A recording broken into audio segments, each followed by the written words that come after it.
উপস্থিত ছিল। বইটি পড়ার এই পর্যায়ে এসে ভাবলাম এইবার বুঝি তাকে ক্রুশবিদ্ধ করা হবে বা তার হাত কেটে ফেলা হবে বা এমন কিছু, কিন্তু তিনি বললেন আমি এখন তার দিকে তাকাতে পারবো না, কিন্তু সবাইকে ক্ষমা করে দেওয়া হলো এবং সে যদি থাকতে চায় তবে মুসলিমদের সাথে থাকতে পারবে আর না হয় চলে যেতে পারে, কিন্তু এখন থেকে আর কোনো প্রকার রক্তপাত চলবে না। আর আমি ভেবেই অবাক হচ্ছিলাম তাকে ক্ষমা করে দেওয়া হয়েছিল। যদি আপনি এমন একজনকে ক্ষমা করতে পারেন যে আপনার প্রাণপ্রিয় চাচাকে হত্যা করেছে, যদি সে তার শরীরের বিভিন্ন অংশ কেটে অন্যদের দেখিয়ে উল্লাস করে, সে আপনাকে আর আপনি যা কিছু প্রচার করছেন সেটাকে অপমান করছে, এটিই প্রকাশ করে আপনি কতটা মহান চরিত্রের অধিকারী। এটি একটি অসাধারণ গুণ, এটি অলৌকিক বিষয় যা আপনি কোথাও খুঁজে পাবেন না। আমি ভাবছিলাম কি অসাধারণ একজন মানুষ তিনি, আর এটি দেখার পর আমার সন্দেহগুলো নিয়ে আমি চিন্তায় পড়ে গেলাম। আমি তার চরিত্র দেখেছি, কিভাবে তিনি অন্যদের সাথে ব্যবহার করেন তা দেখেছি, শত্রুদের প্রতি তার আচরণ কেমন তা দেখেছি। আমার মনে হতে শুরু করে তিনি একজন রাসূল, কিন্তু তারপর আমি ভাবি ওহ এটা তো ভয়ঙ্কর, কারণ আমি ইতিমধ্যেই আল্লাহর একত্ববাদ স্বীকার করেছি আর এখন বলছি তিনি একজন রাসূল। যদি আমি আপনাকে বলি আল্লাহ এক এবং মুহাম্মদ তার রাসূল, তাহলে তো এটি প্রায় কালেমা পড়া হয়ে গেল। আমি ভাবলাম এবার থামতে হবে, বইগুলো পড়া বন্ধ করতে হবে, এটি আমাকে ভুল গন্তব্যে নিয়ে যাচ্ছে। তবে অবশ্যই আমি আর আগের মতো ইসলাম বিরোধী ছিলাম না, আমি যা যা পড়েছি দেখেছি আর আমার অভিজ্ঞতার কারণে। এখন আমি আপনাকে যা বলবো হয়তো রূপকথার মতো শোনাবে, কিন্তু এটা সত্যিই ঘটেছিল। আমার টেবিলের উপর সব বইগুলো ছড়িয়ে রাখা, যখন আমার মনে হচ্ছিল যে এটি একরকম কালেমা শাহাদাতি পড়া হয়ে গেল, আমি বিরক্ত হয়ে আপাতত সবগুলো বই সরিয়ে একটা উঁচু তাকে রেখে দিলাম। কিন্তু সেখানে এত বই ছিল যে অনেকগুলো বই তাক থেকে পড়ে গেল, পড়ে যাওয়া বইয়ের সাথে আল কোরআনও পড়ে গেল। আমি যখন বইটি তুললাম আমার হাত পড়েছিল ঠিক 22 নম্বর সূরার 46 নম্বর আয়াতে, যেখানে লেখা ছিল প্রকৃতপক্ষে তাদের চোখ অন্ধ নয় বরং তাদের হৃদয় অন্ধ। আমি ভাবলাম আরে এটি তো আমার আসল সমস্যা, কারণ আমার চোখ নয়, আমি স্পষ্ট দেখতে পারছি, নিজ হাতে যা লিখছি কেউই আমাকে সেই বই লিখতে জোর করেনি, কি লিখবো সেটাও কেউ বলে দেয়নি, নিজেই লেখা শুরু করেছিলাম, নিজের চোখে সব দেখতে পারছি। আচ্ছা মানলাম তিনি রাসূল, ঈশ্বর একজন, কিন্তু বিষয়টাকে গ্রহণ করতে পারছিলাম না, কারণ আমার চোখ অন্ধ ছিল না, আমার হৃদয় অন্ধ ছিল। আমি মন থেকে মেনে নিতে পারছিলাম না। আমার মনে হয় আমার নফস বা আমার অহংকারের কারণেই আমার মেনে নিতে কষ্ট হচ্ছিল। তখন আমি বললাম হে প্রভু, আপনি বাইবেলের ঈশ্বর নাকি কোরআনের আল্লাহ আমি আর পরোয়া করি না, আমাকে শুধু একটি মাত্র ইঙ্গিত দিন যাতে আমি শতভাগ নিশ্চিত হতে পারি এটাই সঠিক পথ।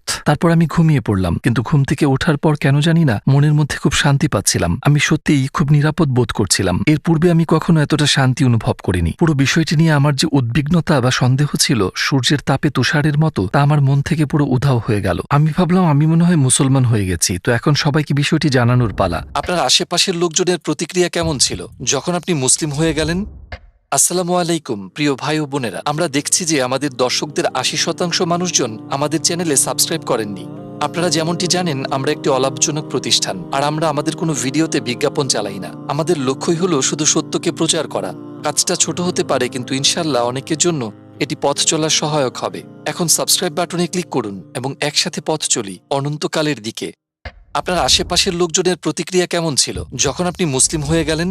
বেশিরভাগের প্রতিক্রিয়াই নেতিবাচক ছিল। অবশ্যই অনেকের জন্য, বিশেষ করে কিছু নিকটাত্মীয়কে এটি একটু বেশি অবাক করে দিয়েছিল। তারা যখন সংবাদ মাধ্যম থেকে বিষয়টি জানতে পারে, আমি আমার মাকে যখন জানালাম তিনি কাঁদতে শুরু করলেন, আর আমার স্ত্রী বেশ সহানুভূতিশীল ছিল এই ব্যাপারে। সে বলল যদি তুমি ইসলামে বিশ্বাস করো এবং সেটিই যদি তোমার অন্তরে থাকে আমি কিছু বলার কে। আমার পুরনো অফিসের কিছু লোক বেশ আক্রমণাত্মক হয়ে গিয়েছিল তখন। আমি 2000-এর চেয়েও বেশি হত্যার হুমকি পেয়েছি, এমনকি তাদের থেকেও যারা একসময় আমাকে সমর্থন করত, যারা আমাকে ভোট দিয়েছিল। মানুষজন অনেক আজে বাজে কথা শুনিয়েছে আমাকে, তোমার স্ত্রীকে ধর্ষণ করব, তোমাকে গুলি করব, আমরা জানি তোমার সন্তানেরা কোন স্কুলে যায়, এমন অনেক কিছু। সেগুলোর বেশিরভাগই অবশ্য অর্থহীন কথা ছিল, কারণ পাগল লোকজন কম্পিউটারে বসে অনলাইনে লিখছে সেগুলো। তো তখন একটু এলোমেলো সময় চলছিল। আমার আগের চাকরিটা ছেড়ে দিতে হয়েছিল অবশ্যই, কারণ সেটি একটি খ্রিস্টান সংগঠন ছিল। দলনেতাকে বিষয়টি বলার পর সে বলল আমি সত্যি বিশ্বাস করতে পারছি না। আমি তোমার মাঝে কিছুটা পরিবর্তন খেয়াল করেছিলাম অবশ্য, যখন তুমি একটি বিষয় নিয়ে রেডিওতে কথা বলছিলে। তোমাকে তখন ইসলামের ব্যাপারে আগের চেয়ে কিছুটা নমনীয় মনে হয়েছিল, আগের মতো তেমন কঠোর ছিলে না, কিন্তু তুমি মুসলিম হয়ে যাওয়াটা। আমি বললাম হ্যাঁ আমি মুসলিম হয়েছি। সে বলল আমি বিষয়টা চিন্তা করেই 2 দিন ঘুমোতে পারিনি। আমি কোনোভাবেই মেনে নিতে পারছিলাম না, এটা খুবই অদ্ভুত ছিল। কিন্তু সবচেয়ে কঠিন হয়ে দাঁড়ালো আমার নানাকে বিষয়টি জানানো, কারণ আমার নানা তখন প্রায় মৃত্যু মুখে। তার বয়স 93-94-এর আশেপাশে তখন। তোমার নানাকে এ কথা তোমার নিজেকেই বলতে হবে। আমি বললাম ঠিক আছে, কিন্তু তোমাকে আমার সাথে আসতে হবে, কারণ তিনি আমার ঢালের মতো ছিলেন। আর আমি সেখানে গিয়ে বললাম নানা আমি মুসলিম হয়ে গিয়েছি। শুনে তিনি তার চোখ বন্ধ করলেন। আমি ভাবলাম তার নিঃশ্বাস বন্ধ হয়ে গিয়েছে কিনা, যেহেতু তার বয়স হয়েছে অনেক। সত্যিই কিছুক্ষণ তার নিঃশ্বাস বন্ধ ছিল, তারপর তিনি আবার শ্বাস নেওয়া শুরু করলেন আর আমার দিকে তাকিয়ে বললেন অন্তত তুমি ক্যাথলিক তো হয়ে যাওনি।